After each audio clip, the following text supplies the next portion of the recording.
L'objectif de cet atelier, c'est de montrer l'apport des technologies satellites. Elles sont de trois ordres. Il y a des satellites d'observation de la Terre, des satellites de communication et des satellites de positionnement de géolocalisation, qui est le GPS aujourd'hui, et prochainement Galileo, le système Galileo. Donc l'objectif de cet atelier, c'est de montrer l'utilisation de ces technologies dans des dispositifs pour la santé. Et au cours de cet atelier, nous avons prévu de faire témoigner des utilisateurs, alors qu'ils soient médicaux ou à titre personnel, des utilisateurs de dispositifs intégrant au moins une technologie satellite. Donc, je suis Nathalie Rivero-Viera, je suis chargée du programme de télémédecine, gestion des crises sanitaires et également tout ce qui touche à l'éducation, à la formation, formation continue des professionnels de santé ou encore formation thérapeutique des patients. On le verra à travers le projet Diabsat. Je suis donc rattachée au CNES à Paris à la direction des programmes et de la stratégie.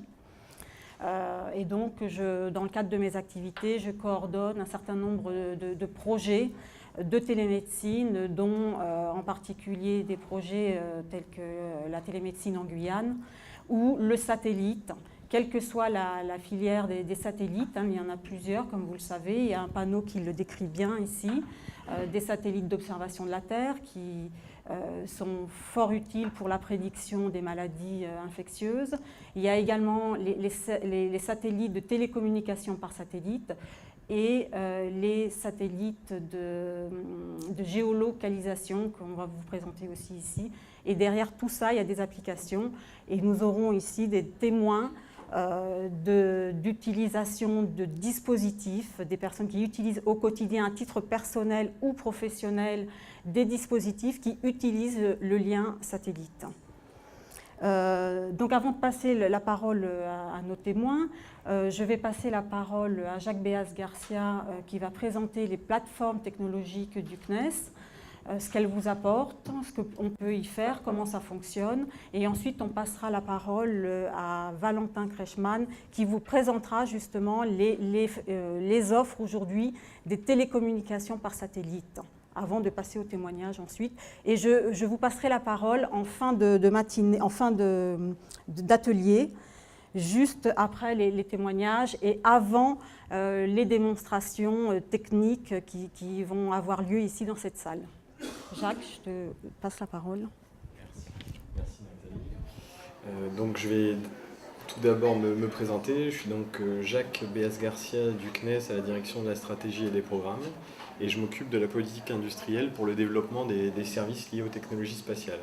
Alors ce que je cherchais à faire aujourd'hui, c'était de faire une petite introduction sur le lien qui peut exister entre la e-santé et les outils du spatial et différentes technologies, donc télécommunication, navigation et observation de la Terre, et le fait que le CNES, avec ses partenaires, ait développé un ensemble de plateformes qui sont mises à disposition des utilisateurs pour qu'ils puissent en fait valider leur technologie. Alors je ne vais pas vous faire l'affront de revenir trop longtemps sur les enjeux, mais c'est bien sûr un secteur générateur de croissance, un facteur d'amélioration de la qualité des soins et également un moteur pour la réduction des coûts. Et toute cette planche, elle était faite pour en fait illustrer que l'ensemble des technologies spatiales contribuent à l'ensemble de ces problématiques au quotidien. Pour rentrer un petit peu plus dans le détail, et en déclinant un peu chaque technologie, on se rend compte qu'en fait dans le domaine des télécommunications par satellite, le haut débit par satellite, c'est une technologie qui apporte une réponse à la fracture numérique et qui devient du coup un atout important pour la e-santé. Comme l'a décrit Nathalie, il y a tout un tas de services qui sont disponibles et qui seront présentés par la suite, ainsi que les différentes offres qui seront présentées par Valentin juste après ma présentation. Il y a un autre domaine qui est aussi assez utilisé dans le domaine de l'e-santé et qui peut apporter un service à valeur ajoutée, qui est ce qu'on appelle les GNSS, les systèmes globaux de navigation, le plus connu étant bien sûr GPS qui est utilisé au quotidien, mais Galileo arrive très rapidement et qui fournit un ensemble de services qui permettent en fait d'avoir un suivi des patients, et on pense à tout ce qui est maladie d'Alzheimer par exemple, mais également à la sécurité des personnes qui ont par exemple des déficiences visuelles, avec le service d'Angéo, de Navocap, qui sera présenté par une de mes collègues tout à l'heure. Et le dernier système, c'est le système d'observation de la Terre, qui, à ma connaissance, n'est utilisé que dans le domaine de l'épidémiologie et qui fournit un ensemble de données utiles à ce domaine. Donc en ce qui concerne les plateformes technologiques, c'est une politique qui a été menée par le CNES et ses partenaires pour développer un ensemble d'outils qui sont mis à disposition des différents utilisateurs, qu'ils soient du domaine de la santé, du transport, de tous les domaines d'usage, voire même équipementiers satellites, on en parlait avec Valentin juste avant, pour pouvoir évaluer des solutions, les tester et les valider. Et il existe des plateformes dans les différents domaines donc, que je parcours ici. Donc, dans l'observation de la Terre, deux outils, Orfeo Toolbox et Kalideos, mais je vais revenir un peu plus longuement par la suite sur ces plateformes. Dans le domaine des télécommunications, une plateforme qu'on appelle César, il y a un ensemble de prospectus et de flyers qui sont disponibles sur les différentes tables, qui vous donneront un ensemble d'éléments concernant ces plateformes. Et une plateforme concernant la navigation qui s'appelle Guide. Donc je vais rentrer un tout petit peu dans le détail de ces plateformes. Là, le but étant de vous présenter un peu ce qu'offrent ces plateformes et pas du tout de rentrer dans le détail des technologies, ce qui intéressera personne. Donc là, la première plateforme, c'est la plateforme donc César, qui est une plateforme dédiée aux télécommunications et qui a été développée par le CNES et en partenariat avec la région Midi-Pyrénées et Toulouse Métropole. C'est une plateforme qui est également labellisée par le pôle Aerospace Valley et par le réseau des Living Labs européens qui recense en fait toutes les plateformes technologiques dédiées à l'innovation. Donc cette plateforme, elle est destinée, comme je vous l'ai dit juste avant, à tous les professionnels des télécoms et équipementiers et à tous les industriels de tout domaine d'activité. Il y a un accès qui est assez simple puisque en fait on a mis en place une période qu'on a appelée probatoire qui intègre un accès gratuit dans une limite de 10 jours pour une première demande, et ensuite bon, les différentes demandes seront analysées s'il y a un besoin complémentaire dans la foulée. Par contre, cette plateforme n'est pas uniquement ouverte aux industriels. Tous les organismes liés au ministère, aux collectivités territoriales sont aussi les bienvenus. Et le CNES, dans le cadre de cette plateforme, avec ses partenaires, apporte non seulement les moyens, mais l'expertise sur ces moyens et du conseil. Donc si vous cherchez à définir une solution, on peut aussi vous aider à définir cette solution et vous apporter un conseil sur le sujet. Donc là, c'était un petit slide sur lequel je ne vais pas rentrer dans le détail, mais qui illustre un peu toutes les fonctions qui sont disponibles sur cette plateforme et tout ce que vous pouvez tester.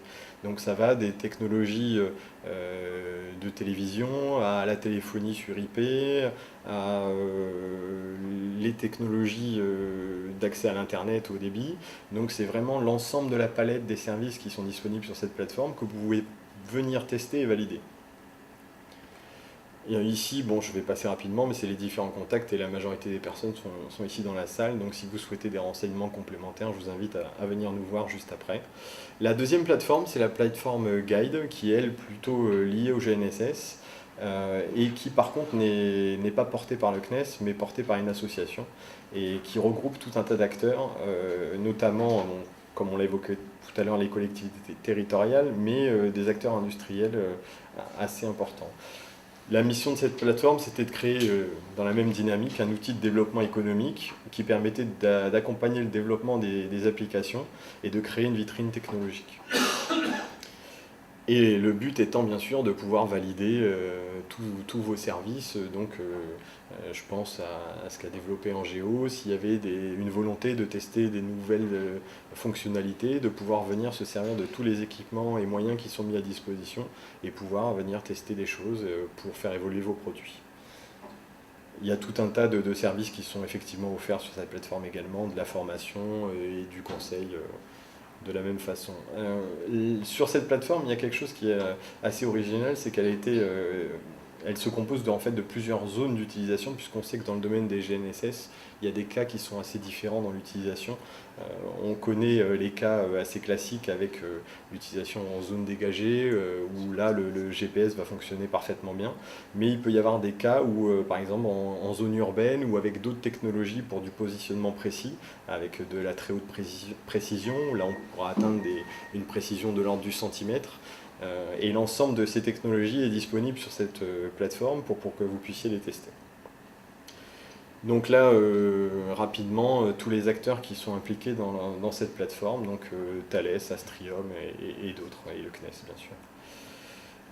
La dernière plateforme que je souhaitais, enfin outil que je souhaitais aborder, ce sont les deux outils qui sont dédiés à l'observation de la Terre. Donc Calideo, c'est l'Ampheo Toolbox.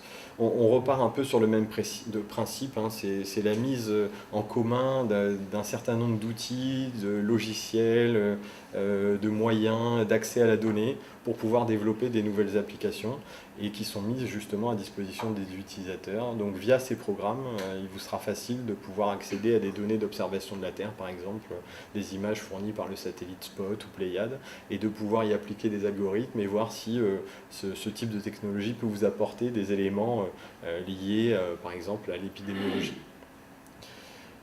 Ici, c'est juste une petite planche qui illustre un certain nombre de projets qui ont été menés dans le cadre de ces programmes et qui permettent en fait d'avoir, en couplant des données satellitaires avec des données in situ, de pouvoir obtenir des résultats qui permettent de disposer d'éléments et d'indicateurs pour tout ce qui est détection précoce d'épidémies ou de choses dans ce genre.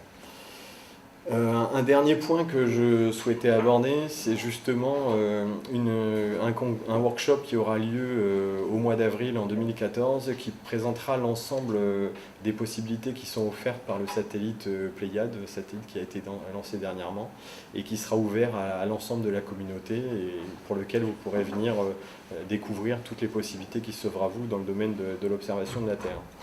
Et le dernier point, puisqu'on avait une dizaine de minutes pour traiter du sujet, c'est un point lié à un réseau de développement des usages qui est mené par le CNES, qui s'appelle le CCT Application, qui est en fait une communauté qui regroupe tous les acteurs et tous ceux qui souhaitent s'impliquer dans le développement des usages liés au spatial.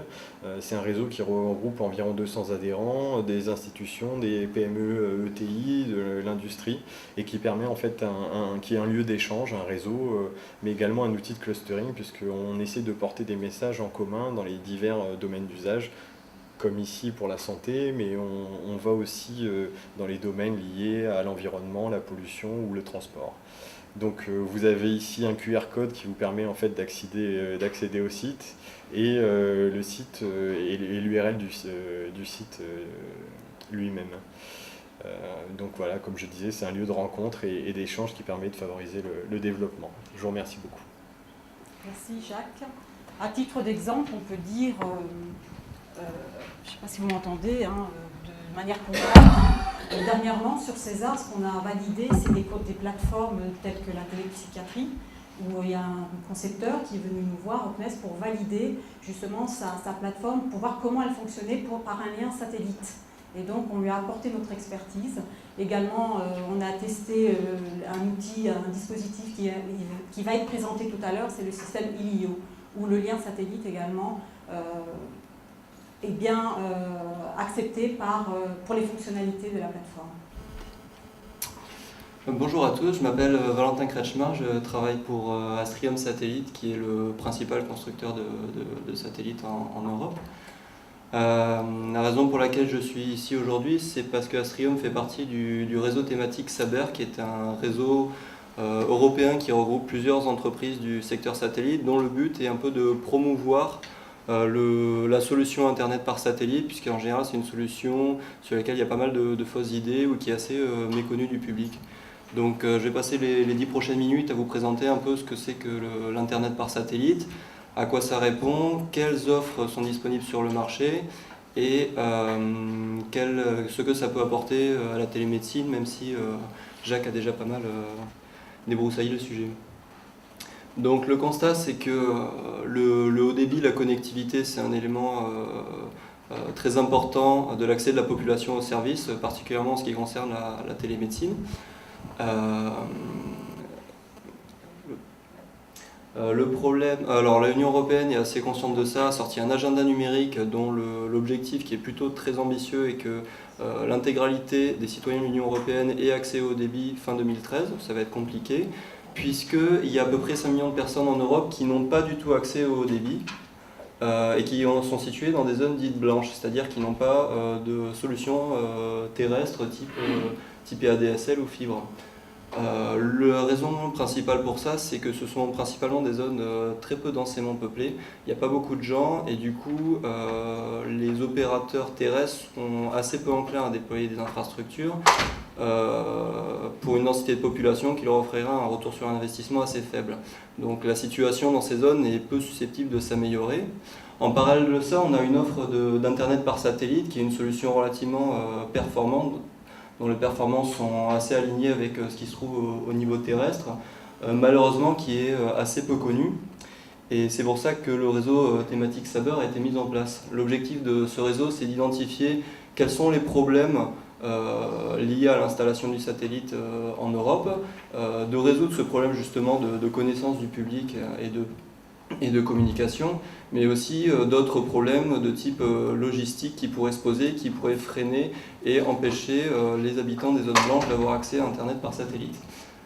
Donc c'est un réseau qui va chercher ces blocages-là, qui va sortir des bonnes pratiques à communiquer au plus grand nombre afin qu'on puisse résoudre le problème de la fracture numérique grâce à Internet par satellite.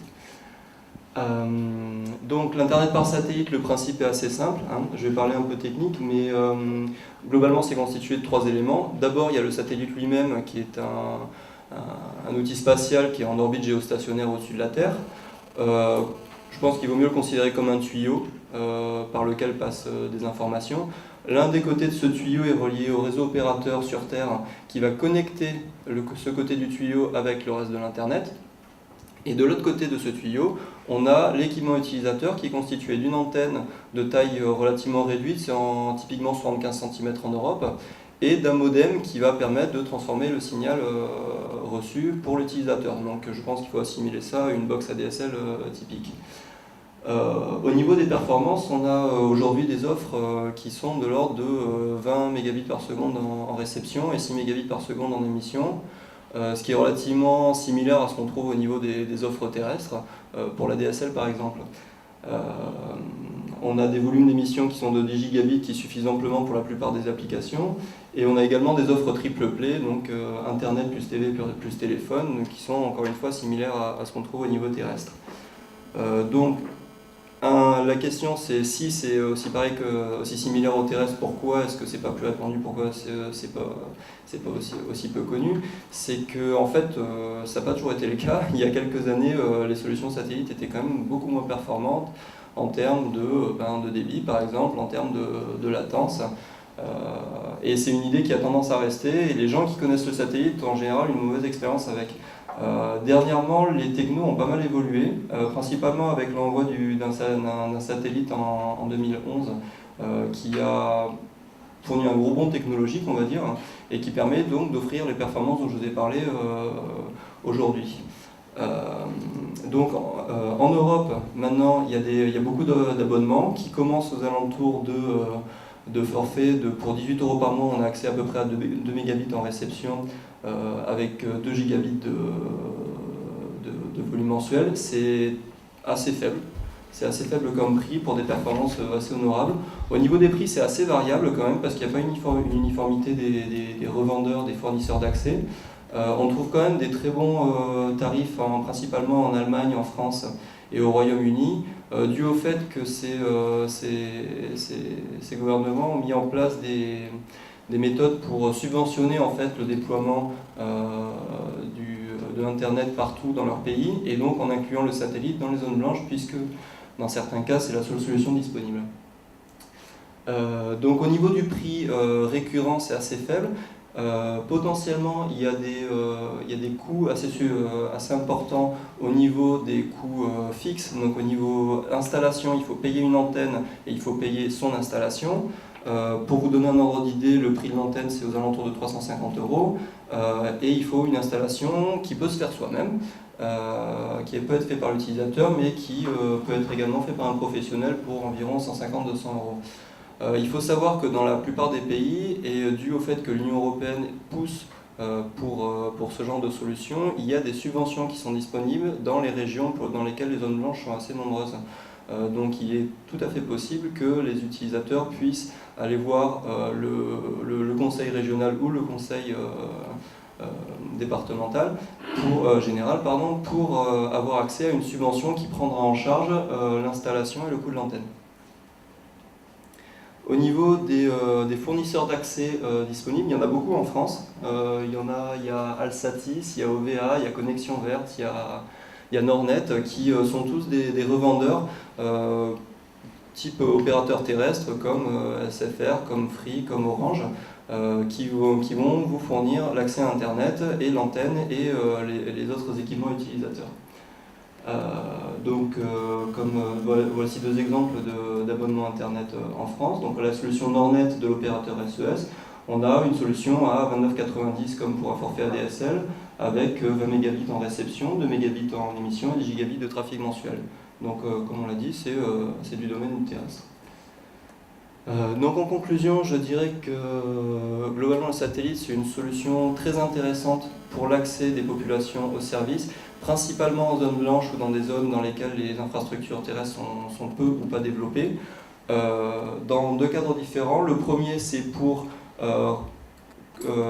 circonvenir à l'absence de solutions terrestres. Le deuxième cadre c'est un cadre migratoire, c'est-à-dire que s'il y a des infrastructures qui doivent être mises en place, la solution satellite est là en attendant, elle est disponible immédiatement et elle est disponible partout en Europe.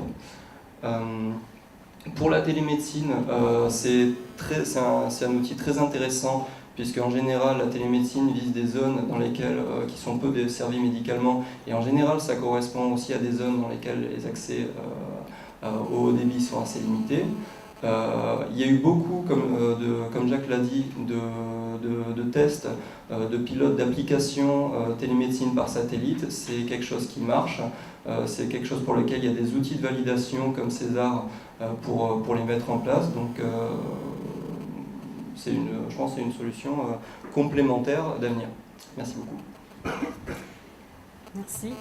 Merci Valentin. J'ai une petite vidéo peut-être pour illustrer tout ça sur le haut débit par satellite qui va prendre que quelques minutes.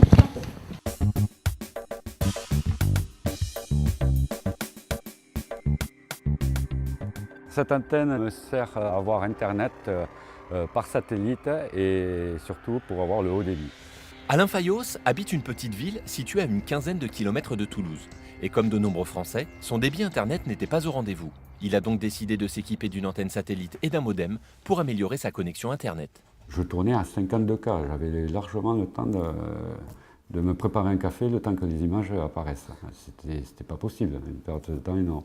Et depuis 4 ans, grâce à l'Internet par satellite, je tourne entre 5 et 6 mégas et là c'est Byzance. Alain peut désormais faire ses recherches administratives de création d'entreprise sur Internet, envoyer des fichiers de grande taille sans aucun problème et regarder des vidéos en haute définition. En France, les offres Internet haut débit par satellite se multiplient et sont proposées par de nombreux distributeurs. Elles permettent aux habitants des zones rurales ou périurbaines d'avoir des débits pouvant aller jusqu'à 20 mégabits par seconde à partir de 30 € par mois. Mais dans quelques années, le haut débit par satellite sera détrôné par le très haut débit avec des performances avoisinant les 100 mégabits par seconde, une prouesse technologique en cours de recherche et développement conduite par le Centre spatial de Toulouse. Voilà, c'était donc un premier témoignage d'installation de haut débit à domicile en zone rurale. Avant de passer la parole à nos témoins qui sont ici présents, en particulier Madame Richard qui va prendre la parole dans quelques instants, je voudrais passer la parole à Monsieur Lefebvre pour présenter très rapidement en un slide le fonctionnement de la télééchographie. Je vais mettre le slide. C'est juste pour présenter le fonctionnement, le principe de la télééchographie avant de passer la parole à Madame Richard qui utilise ce système de télééchographie. Alors il y a une illustration ici. C'est celle-là?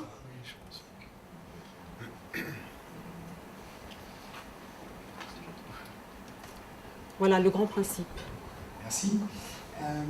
Donc on va vous présenter donc la solution de téléchographie robotisée qu'Alecotech a mise au point. Donc qui est illustrée sur ces deux images. Je ne vais pas m'attarder longtemps dessus puisqu'après on vous fera une présentation et Madame Richard vous fera le témoignage un peu de l'installation de ce robot dans le centre hospitalier Les Pattes de Montoire, en région centre. Donc on a sur la photo de gauche le robot installé à Montoire. Donc on voit ici une infirmière en l'occurrence qui tient le robot et qui vient le positionner sur la zone à échographier. L'appareil d'écho qui est derrière est relié par... la sonde est fixée au bout du bras du robot et c'est le médecin à distance sur la photo de droite, donc le médecin qui ici est au CHU de Tours, qui va venir manipuler à distance la sonde d'échographie qui est sur le patient. Donc il faut bien comprendre, mais on le verra tout à l'heure encore une fois, que c'est le médecin qui manipule lui-même la sonde d'échographie, puisque l'échographie est un examen qui est expert dépendant et qui se fait en temps réel.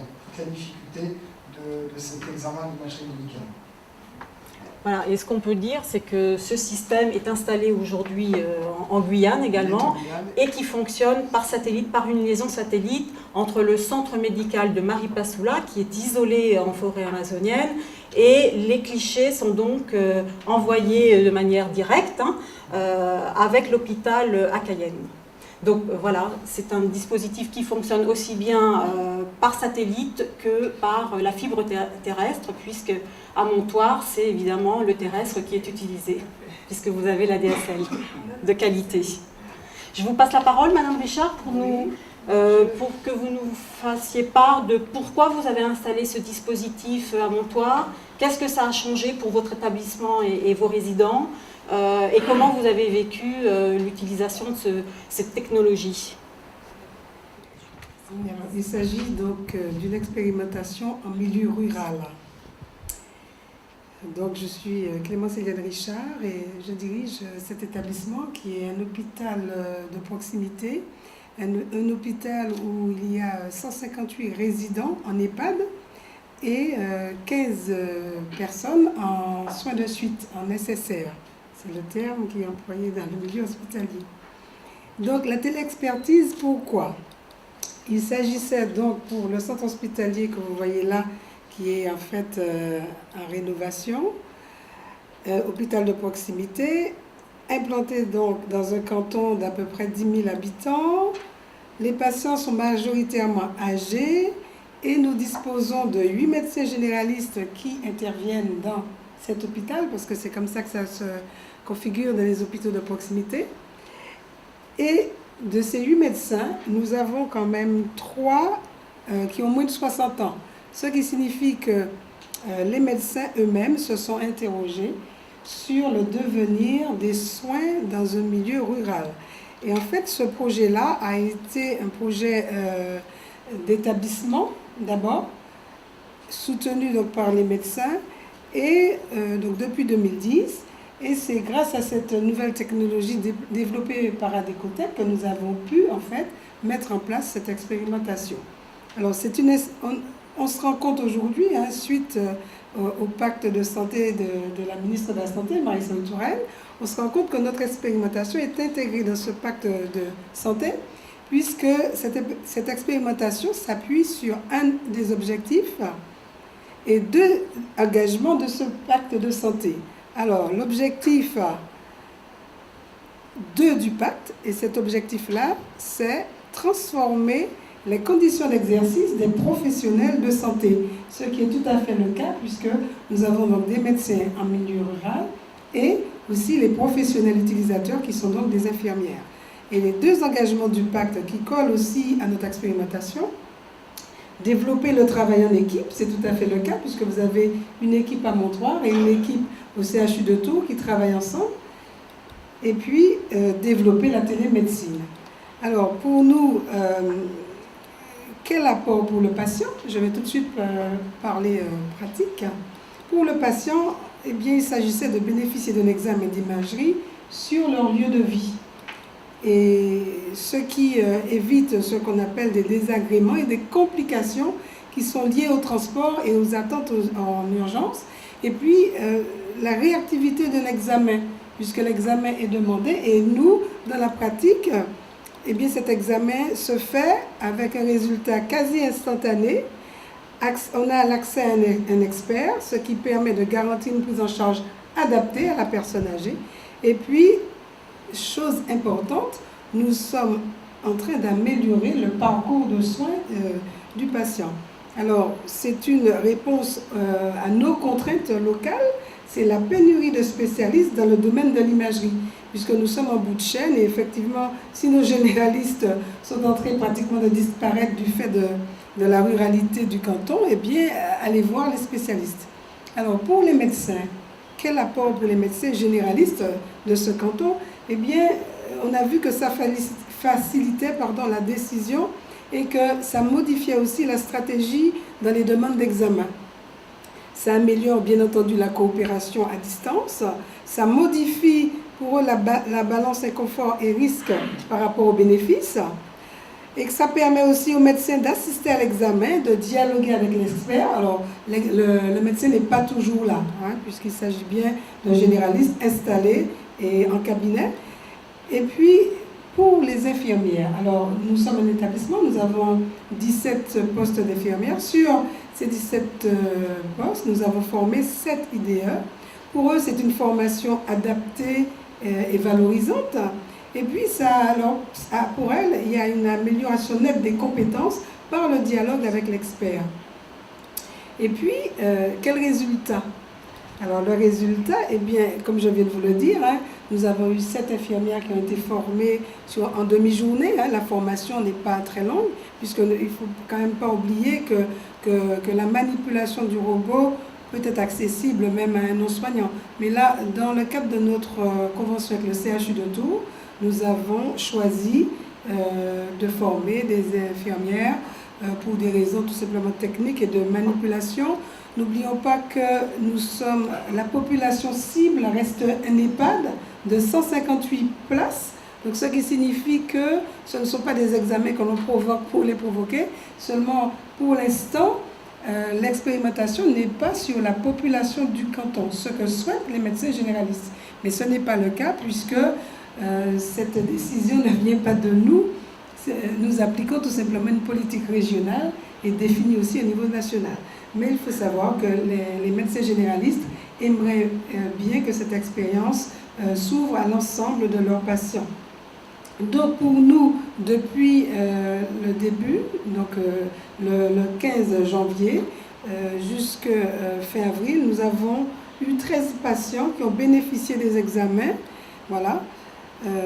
Et puis les échographies que nous avons réalisées. Alors lesquelles? Voilà, nous avons un petit graphique qui vous montre un peu ce qui a été fait. Donc dans 20% des cas, on a fait des Doppler abdominales. Dans 46%, c'était tout simplement un examen de l'abdomen.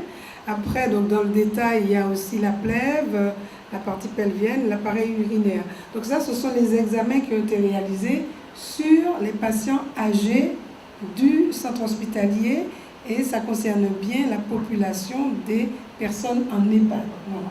Donc ce que nous souhaitons, c'est que cette expérimentation, bien entendu, s'ouvre, puisqu'on s'est bien rendu compte des avantages qu'il y avait pour nous, hôpital de proximité. Eh bien, c'est de s'intégrer dans tout simplement une offre de soins un peu plus adaptée, puisque c'est important de souligner que nous sommes quand même un établissement rural. Et c'est vrai que c'est grâce au débit que nous avons pu installer cette nouvelle technologie. Et je crois que les perspectives, ce sur quoi l'ARS du centre nous a demandé de travailler, eh bien, c'était l'application en dermatologie. Donc là, au bout, il faut quand même un expert. Il faut savoir que pour l'application en dermatologie, on n'aura pas forcément des résultats en direct. Là, dans ce que nous expérimentons, on prend une file active du CHU de Tours. C'est-à-dire que quand l'examen doit se faire, le CHU nous prend dans sa file d'examen. Voilà. Et là, on va travailler sur la dermatologie, ce qui va être pas tout à fait pareil, ça va être plutôt du différé. Et puis, nous avons prochainement en vue de faire aussi une convention avec le service psychiatrique de Tours. Et là aussi, c'est une application de cette technologie. Voilà. Eh bien, écoutez, je vous remercie de votre attention. Et puis, j'espère que si vous avez des questions, vous pouvez éventuellement Juste après, les il y aura poser. la session de questions-réponses. Hein. Mais on va continuer avec les témoignages. Merci Madame Richard de votre précieuse intervention. Je vais passer la parole maintenant au docteur Chauchard, qui est diabétologue, qui travaille chez Diamip. Vous allez nous présenter votre structure très rapidement et nous parler de campagnes de dépistage des complications du diabète un peu particulières. Je vais vous mettre votre présentation. Donc, moi, je travaille dans le réseau Diamip, je suis médecin coordinateur, et donc Diamip est le réseau régional de diabétologie. Et donc nous sommes une association loi 1901 qui regroupe des professionnels de santé qui travaillent en établissement privé ou public ou en libéral, qui sont des médecins ou des paramédicaux. Et donc notre objectif commun est d'améliorer un peu la prise en charge des patients diabétiques. Et donc dans le réseau, on focalise nos actions sur, nos efforts pour mettre à disposition des patients des prestations d'éducation thérapeutique, puisque c'est très important dans la maladie diabétique. Et on fait également des actions de dépistage des complications chroniques. Et donc Diabsat s'intègre dans ce type de projet. Voilà, donc Diabsat, c'est le camion que vous avez sur le parking, là, qui est donc un camion équipé de plusieurs équipements médicaux destinés à faire certains examens concernant la recherche des complications chroniques du diabète. Je me remets là-dessus pour parler un peu des partenaires. Donc c'est un projet qui a débuté en mai 2010, qui se décline sous 3 volets, mais je vais essentiellement vous parler du volet 2 qui est ce dépistage itinérant. Les partenaires figurent ici concernant le projet global. Et donc les groupes partenaires à l'initiative du projet ont été donc, les hôpitaux de Toulouse, le conseil régional, le CNES, le MEDES, voilà, les principaux partenaires initiaux. Donc voilà le camion. Alors, quels sont les patients concernés? Donc, ce sont les patients qui présentent un diabète et dont le suivi des complications chroniques n'est pas à jour. À savoir que les recommandations HAS demandent sur plusieurs examens d'avoir un dépistage annuel. Donc, dépistage ophtalmologique, dépistage rénal, dépistage de l'artériopathie, cardiologique et néphrologique. Voilà. Donc, le patient diabétique a entre guillemets, plein de choses à faire annuellement, et il se trouve que toutes les enquêtes épidémiologiques en France montrent que le suivi de ces patients n'est pas optimal, et donc l'objectif a été d'essayer de regrouper les examens sur une unité de lieu et de temps pour qu'on améliore cet état de fait, et donc en partenariat avec le CNES pour la transmission des données, puisque notre vocation a été de se déplacer sur tout Midi-Pyrénées, et on souhaitait que les examens soient transmis en temps réel, même s'ils ne sont pas interprétés en temps réel, mais de ne pas prendre de retard dans la transmission des examens. Alors, qui réalise le dépistage? C'est une infirmière qui donc reçoit le patient et définit les examens à réaliser d'après les données d'interrogatoire. Elle réalise ces examens, elle donc les saisit dans le dossier pour ceux qui nécessitent une retranscription, et puis elle fait partir les données par voie satellitaire pour qu'ils regagnent le serveur sécurisé et qu'ils soient interprétés ensuite. Alors voici les examens qui sont réalisés. Donc nous avons des clichés de rétinographie. Vous voyez l'appareil rétinographe qui est figuré là-haut. Il y a une recherche semi-quantitative de la microalbuminurie. Donc ça c'est un examen qui recherche la première atteinte rénale due au diabète.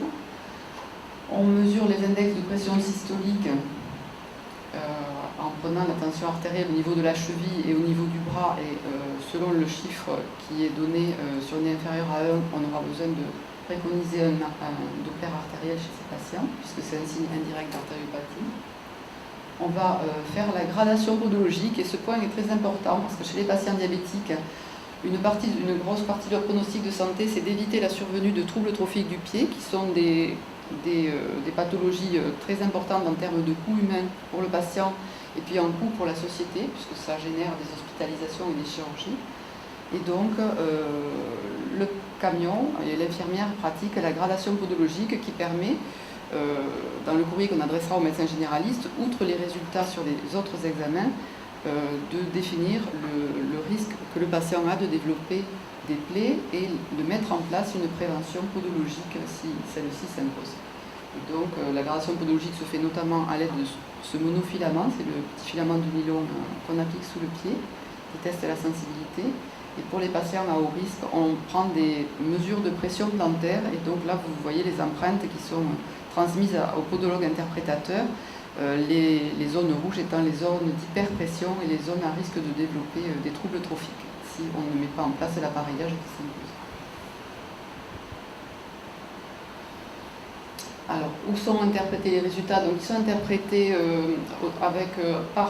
d'abord un médecin ophtalmologue libéral qui est sur Toulouse, donc lui il reçoit les PAC à interpréter. Il rentre son interprétation dans le logiciel de Diabsat. Nous avons le podologue qui est également un libéral qui fait l'interprétation selon les mêmes modalités des clichés le concernant. Et ensuite, nous avons un médecin diabétologue au sein du CHU qui fait la synthèse des résultats et qui émet un courrier qui va être adressé au médecin généraliste, au diabétologue et puis au patient. Alors, on a un dossier informatique qui a été spécifiquement élaboré par les médecins, par le MEDES, qui donne lieu, après l'interprétation, à un courrier où figurent les résultats et où figure également une aide à l'orientation. Le médecin reçoit les résultats des examens et ensuite une proposition de conduite à tenir pour aider à gérer le parcours de soins spécifique du patient diabétique. Donc voilà un petit schéma pour récapituler les différentes étapes. Voilà, on voit qu'ensuite la synthèse est faite en dernier recours avec un courrier aux trois parties que je vous ai citées tout à l'heure. Et le résumé, le compte-rendu, c'est le diabétologue qui l'envoie. Alors c'est le médecin diabétologue du CHU qui fait qui regroupe les interprétations des deux autres collègues et qui fait la synthèse qui est envoyée aux patients et aux médecins. Voilà, ça c'est une copie d'écran du dossier que remplit l'infirmière dans le camion évidemment, elle a besoin les médecins et le podologue pour interpréter ont besoin de certains indicateurs qu'ils trouvent dans ce logiciel, dans ce dossier médical. Voilà, ça c'est les clichés de rétinographie, qui est un examen très sensible pour rechercher les premiers signes de rétinopathie diabétique, que vous voyez avec une flèche. C'est même plus sensible que le fond de l'œil lui-même. Ça c'est l'exemple de courrier. Voilà, et donc notre campagne elle a débuté en mai 2010. Nous en sommes actuellement à la fin de la 6e campagne et nous avons balayé 6 départements de Midi-Pyrénées. On est en fin de campagne dans la moitié sud de l'Aveyron. Donc vous voyez, on reste entre 2 et 4 mois par département. Et donc on fait une communication auprès des médecins généralistes, auprès des diabétos, auprès des pharmacies, auprès des paramédicaux et par voie de presse et d'affichage en mairie pour informer les patients et les soignants de la tenue de ce dépistage. Et ensuite, les patients peuvent venir au camion, il y a 2 types de journées, soit c'est un dépistage grand public, donc les patients viennent parce qu'ils ont eu l'information par leur médecin ou par d'autres voies, et là c'est sur du sans rendez-vous, on va dire que le camion est sur la place de l'église à Lavore de 10h à 17h tel jour. Et on fait également des journées avec rendez-vous, et ça c'est quand on est en communication, en partenariat direct avec des maisons de santé pluriprofessionnelles ou des cabinets médicaux, ou quand on travaille avec les EHPAD en direct. Et là avec les EHPAD, en fait on déménage plutôt le matériel dans l'EHPAD que les patients dans le camion, étant donné la population qui est moins mobile. Donc voilà les supports de communication. Voilà le type de calendrier que l'on diffuse. Tout simplement, c'est l'exemple de l'Aveyron. Et donc à ce jour, on a organisé donc, sur 16 mois de dépistage effectif 187 journées. On a accueilli 1228 patients. On a une moyenne de patients par jour qui est de l'ordre de 7, peut-être un petit peu plus actuellement. Et il se trouve que les patients ont globalement besoin de la plupart des examens puisqu'on est amené à faire 4 des 5 examens proposés. Alors, ça prend un petit peu de temps entre accueillir le patient, l'interroger pour essayer de cibler les examens et puis pratiquer les différents examens. Il faut compter entre 45 minutes et 1 heure par patient. Hein, ce qui explique que voilà, dans la journée, on en a 8 ou 10 maximum.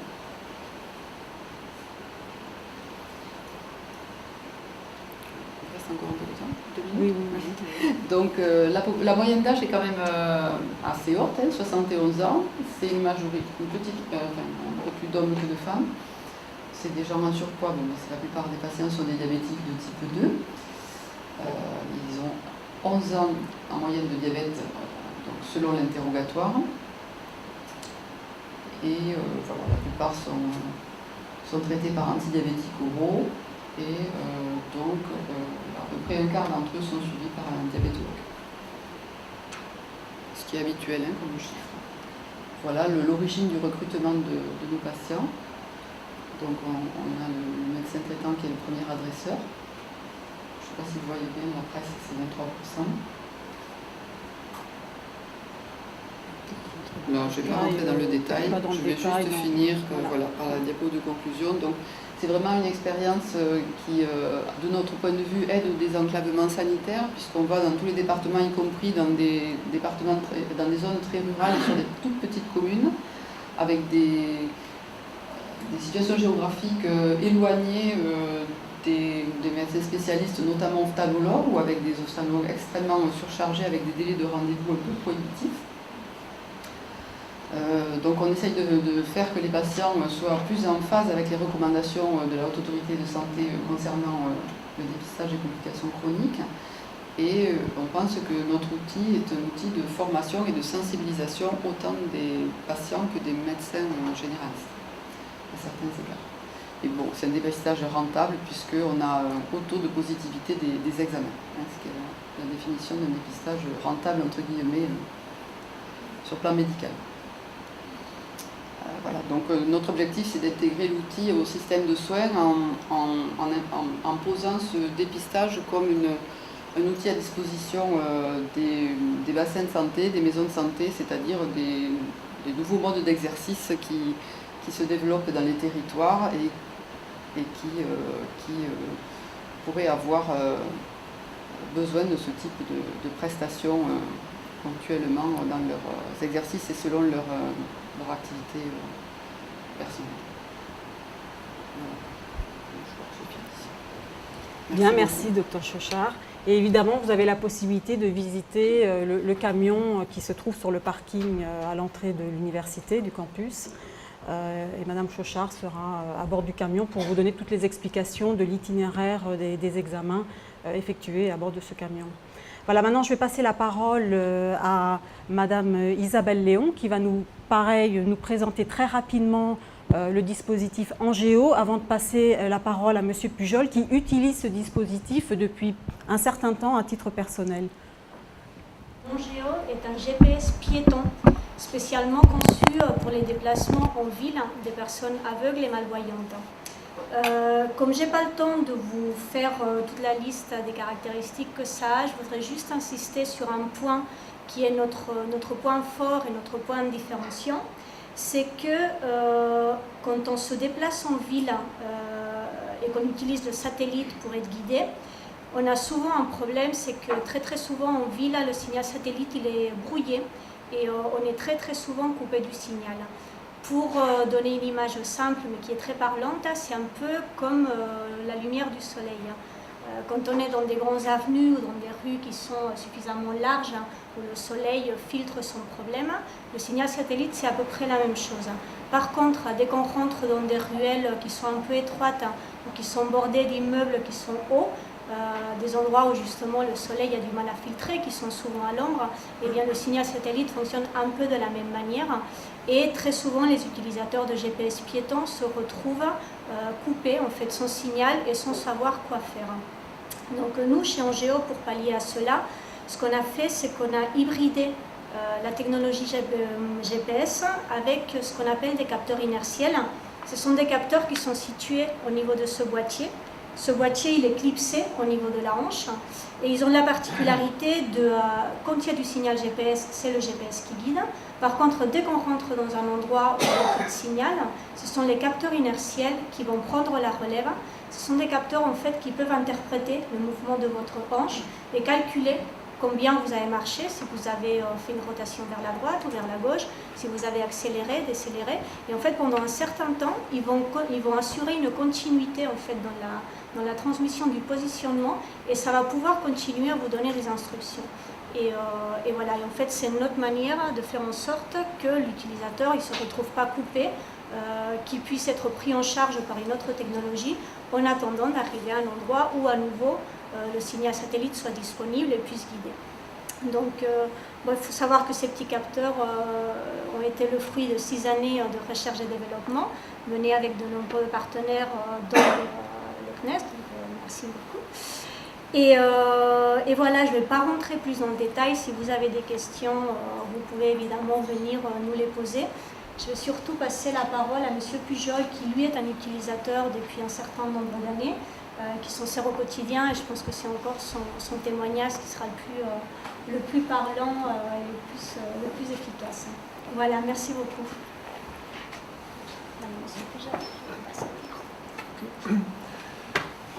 Oui, j'utilise un Géo depuis bientôt 2 ans. Alors, je vais brièvement vous dire comment je me déplaçais avant. Avant le déplacement pour déficient visuel, non-voyant, j'étais une personne qui perd la... Je suis une personne qui perd la vue progressivement. Donc, mes déplacements, ça...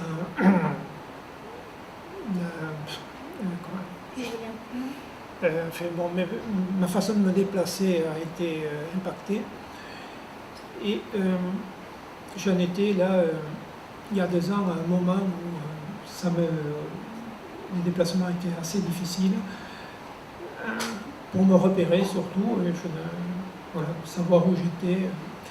Et alors c'est vrai qu'il y a plusieurs moyens. On demande aux personnes, enfin, tout ça. Alors là, quand on demande aux gens, c'est vrai que les gens renseignent, sauf qu'après, la fiabilité du renseignement, après plusieurs expériences, n'est pas toujours fiable. Alors, et voilà, et des fois, on se retrouve, on vous envoie vraiment à l'opposé d'où vous vouliez aller. Voilà. Donc, et aussi, voilà, et la nuit, enfin bon, de la journée encore, ça va, mais quand vous voulez sortir la nuit, pas grand monde dans les rues, voir personne, ça peut devenir problématique. Donc voilà, donc depuis que j'ai un Géo, m'a permis de... Alors, on peut regarder ça sur plusieurs plans, hein. On peut le regarder sur le plan personnel. Quand je suis quelqu'un d'actif, voilà, j'ai été au moment où je me posais la question, mais voilà, je vais être obligé de rester chez moi, de diminuer mes occupations. Enfin, voilà, psychologiquement, ça ne me convenait pas très bien. Et donc, avec le système en Géo, ça m'a permis, premièrement sur le plan personnel, de pouvoir continuer à me déplacer. Avec l'habitude, ça m'a facilité les déplacements dans le sens où, comment dire, au lieu d'être toujours concentré sur la rue, le nombre de fois de pas qu'il fallait faire, enfin, comme ça, je faisais confiance à un Géo, donc j'étais beaucoup plus relax et ça pouvait me permettre d'avoir l'esprit un peu plus libre. Bon, des fois, ça a des inconvénients aussi, mais bon, enfin, sur le plan personnel, c'est aussi au quotidien de pouvoir ne pas être dépendant d'une tierce personne. On n'a pas toujours quelqu'un pour vous aider. Donc, à ce niveau-là, tout ce volet-là, c'est quand même un meilleur confort. Le deuxième aspect, enfin, personnellement, enfin, là je ne travaille plus, mais il faut penser que cet appareil permet aux gens qui ont une vie professionnelle de pouvoir se déplacer et surtout dans des lieux que l'on ne connaît pas. Voilà, donc c'est qui est pour nous quand même un gros problème.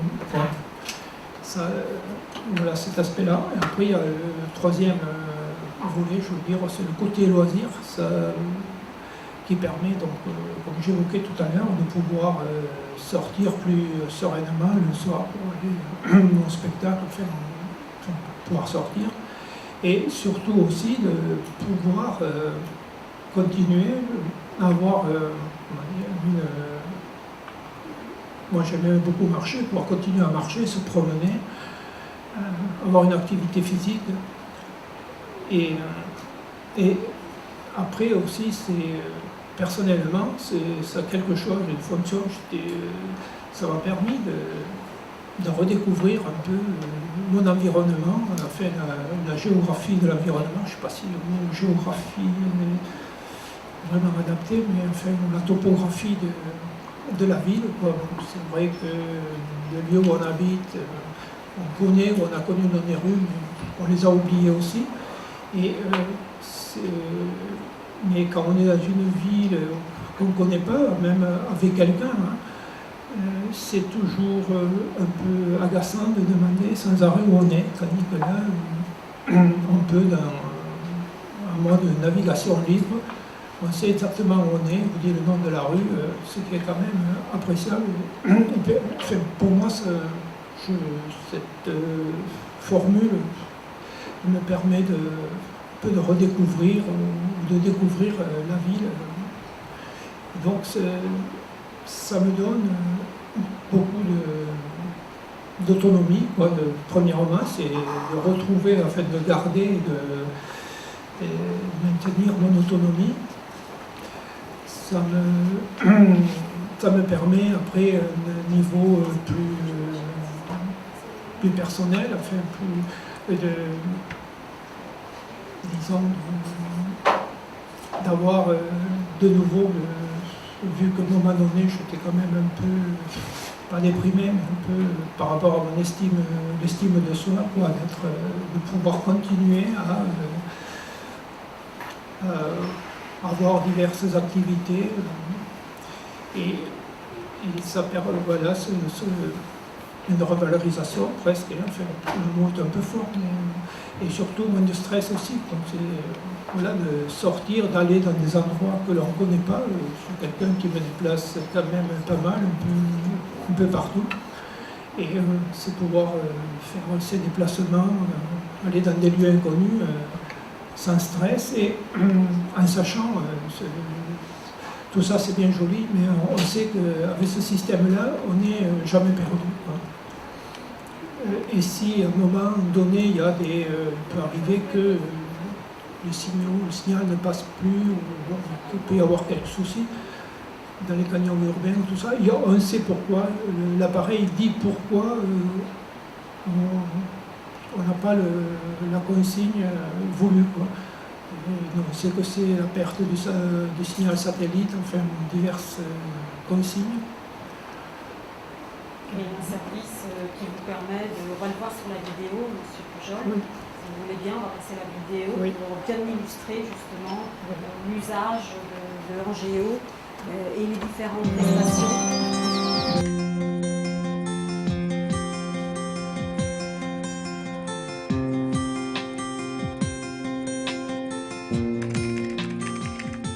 Ton Angéo est pré-réglé, tu peux aller à la préfecture, les yeux fermés. Merci. Petite mémorisation. Prendre le bus 78, continuer tout droit rue Sainte-Anne. La préfecture est à 50 mètres. Tu es sûr, tu ne veux pas que je t'accompagne? Mais non, j'ai mon Angéo. Regarde. Boîtier, micro-cravate, oreillette. Il est 4 fois supérieur à un GPS et une précision de moins de 5 mètres. Déjà 5 ans que ma vue est défaillante et c'est la première fois que je me rends en ville toute seule.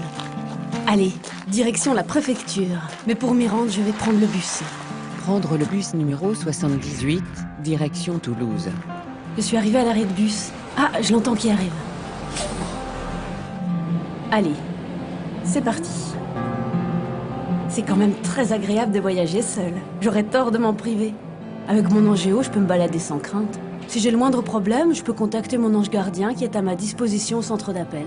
Descente au prochain arrêt.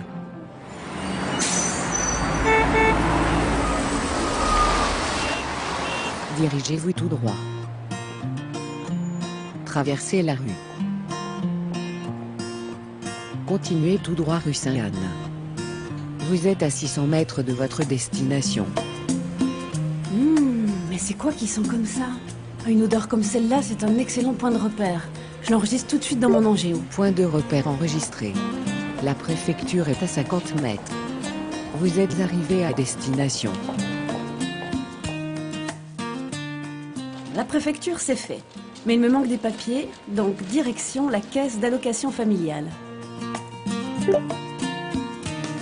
De la préfecture à la CAF, téléchargement d'itinéraire en cours. Merci, Angéo. Tournez à droite rue Perchequinte. Traversez la rue. Vous êtes à 600 mètres de votre destination. Mince, je n'avais pas prévu ces travaux. Comment faire? Ah, mais il y a le centre d'appel, ils vont pouvoir me recalculer un itinéraire. Oh, c'est vrai, j'avais oublié. Bonjour madame, vous êtes bien au centre d'appel Angéo. Que puis-je faire pour vous? Bonjour, je viens de quitter la préfecture. Ah effectivement, je vois que vous êtes rue des Vases. D'accord, et je souhaite me rendre à la caisse d'allocation familiale rue Riquet. Mais il y a des travaux, alors mon itinéraire est compromis, je ne sais pas comment faire. Ne vous inquiétez surtout pas, je vous prépare un autre itinéraire. Itinéraire transféré. D'accord, merci. Merci madame. Au revoir. Continuez tout droit pendant 30 mètres. Tournez à droite rue Perchequinte. Traversez la rue. Vous êtes rue des Potiers. Vous êtes arrivé à destination.